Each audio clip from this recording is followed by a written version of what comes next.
बात उस वक्त की है जब भगवान श्री राम का जन्म भी नहीं हुआ था।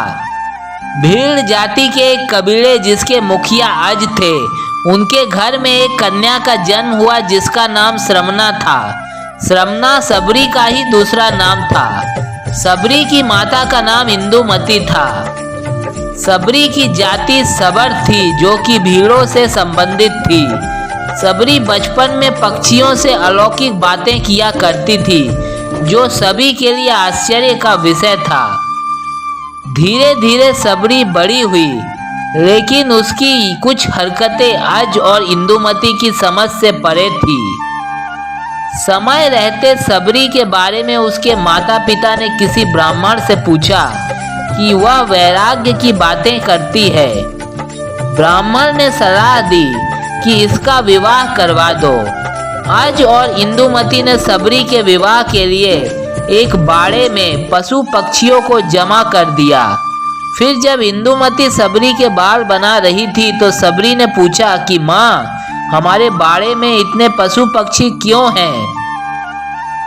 तब इंदुमती ने कहा कि ये तुम्हारे विवाह की दावत के लिए है। तुम्हारे विवाह के दिन इन पशु पक्षियों का विशाल भोज तैयार किया जाएगा।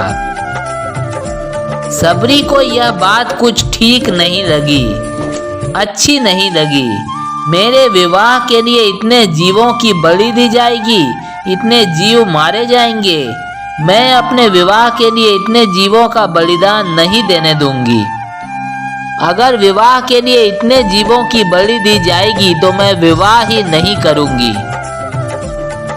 उस सबरी की सोच कितनी बड़ी थी जो उसे जीव हत्या करने से रोक रही थी।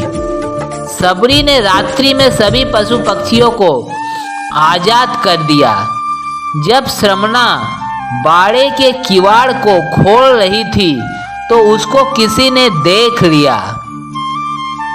इस बात से श्रमना डर गई। श्रमना वहां से भाग निकली।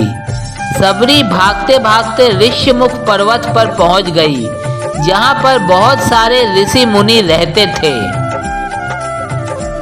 सबरी को इस बात का अनुमान नहीं था कि वह निचली जाति की है और ऋषि उनको अपने आश्रम में स्थान नहीं देंगे। इसके बावजूद सबरी छुपते हुए कुछ दिनों तक, जब तक वह पकड़ी नहीं गई, रोज सवेरे ऋषियों के आश्रम में आने वाले पत्तों को साफ कर देती थी और हवन के लिए सूखी लकड़ियों का बंदोबस्त भी कर देती थी। बड़े ही भाव से सबरी सविंधाओं से लकड़ियों को ऋषियों के हवन कुंड के पास रख देती थी।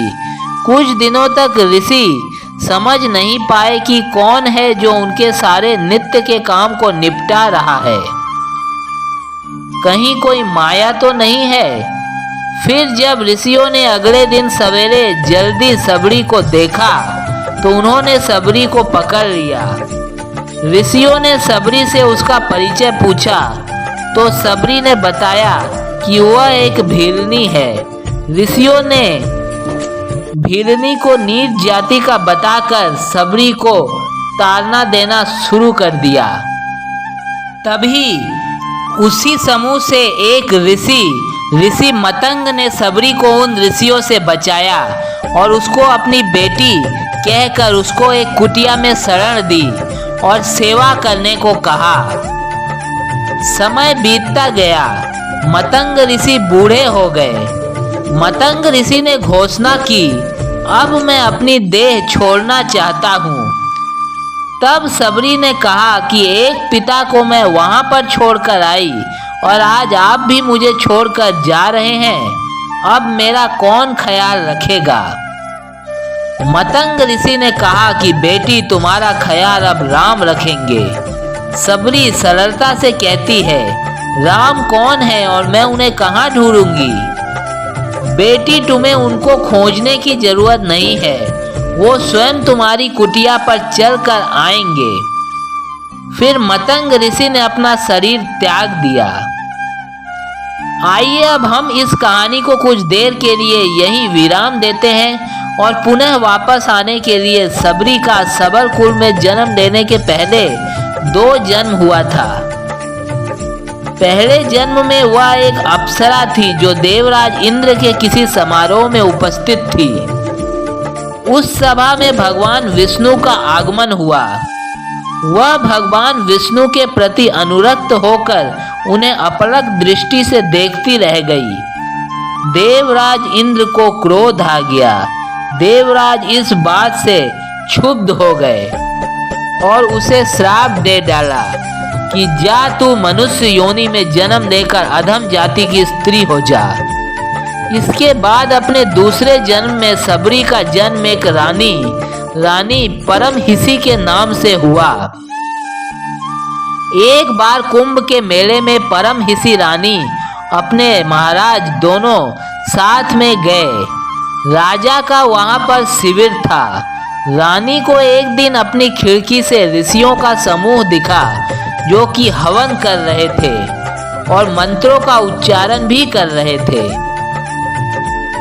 रानी परमहिसी का मन भी उन ऋषियों के बीच में बैठने का कर रहा था। रानी ने राजा से आज्ञा मांगी, लेकिन राजा ने कहा कि आप रानी हैं, इस तरह आपको शोभा नहीं देता। आप उन ऋषियों के बीच में नहीं जा सकती हैं। परमहिसी रानी अपने कक्ष में जाकर रोने लगी। रात्रि को परमहिसी रानी अपने कक्ष से निकलकर त्रिवेणी तट पर गई। वहां गंगा माँ से याचना करने लगी, हे माते, अगर मुझे दूसरा जन्म मिले तो रूपवान और रानी मत बनाना। अब आप में समाना चाहती हूँ।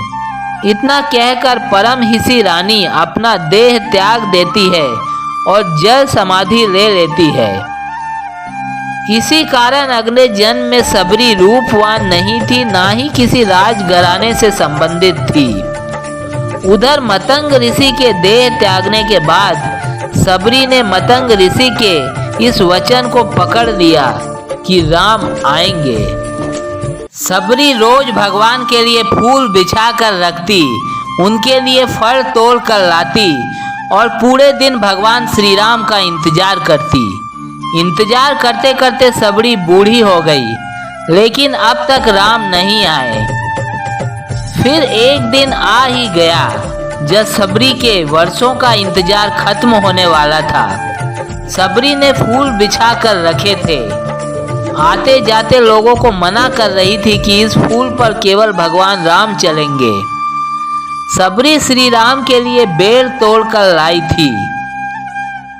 जब भगवान श्री राम आए तो सबरी एक पत्थर के आसन के पास बैठी थी।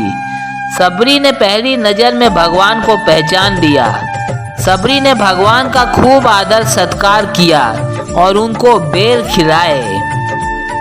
इस प्रकार सबरी का वर्षों का इंतजार खत्म हुआ था और उसको भगवान श्री राम मिले थे। सबरी ने अपने गुरु के केवल एक वचन, भगवान श्री राम आएंगे और इसके लिए तुम्हें कहीं जाने की जरूरत भी नहीं है, तुम उनका यहीं पर इंतजार करना, पर अपना पूरा जीवन लगा दिया। जबकि किसी एक विचार पर टिके रहना हर किसी के बस की बात नहीं होती है। धन्य है माता सबरी, जिन्होंने अपने गुरु के एक वचन को सत्य मानकर अपना पूर्ण जीवन समर्पित कर दिया भगवान श्री राम के इंतजार में, और अंत में भगवान श्री राम से भेंट कर उनके साकेत धाम को गई।